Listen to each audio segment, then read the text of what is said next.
کریم میں اللہ جل جلالہ ہم نوالو کا ارشاد پاک ہے،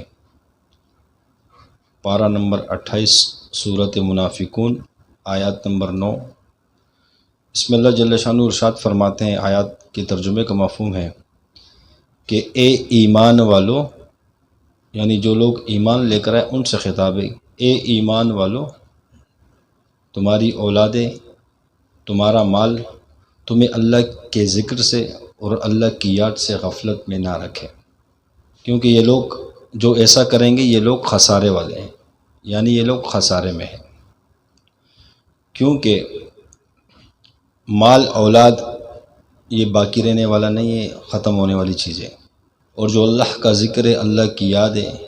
وہ باقی رہ جانے والی چیز ہے، وہ بعد میں بھی کام آئے گی اور آخرت میں بھی کام آئے گی۔ امام حسن بصری رحمۃ اللہ علیہ فرماتے ہیں اس آیات کے مفہوم میں کہ جو اللہ جل شانہ ارشاد فرما رہے ہیں کہ اے ایمان والو، تمہاری اولاد، تمہارا مال تمہیں اللہ کے ذکر سے اور اللہ کی یاد سے غفلت میں نہ رکھے، کہ یہی لوگ خسارے والے۔ مراد یہ کہ جتنے بھی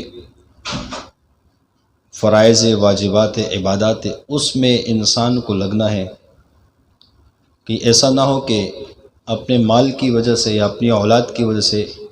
ایک انسان اپنے اللہ سے دور ہو جائے، اللہ کی عبادت سے دور ہو جائے۔ جیسے نماز ہم پہ فرض ہے، رمضان المبارک کے روزے ہم پہ فرض ہے، اس طریقے سے دیگر جو عبادات ہیں، یعنی ان میں لگنے سے، اولاد اور مال میں لگنے سے اس سے غفلت نہ ہو جائے، اور اللہ کے ذکر سے، اللہ کی یاد سے،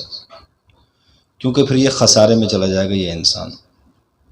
اب دنیا میں مجھے اور آپ کو پیدا کرنے کا جو مقصد ہے وہ بھی اللہ نے اپنے کلام میں فرما دیا کہ انسان اور جنات کو اپنی بندگی کے لیے پیدا کیا،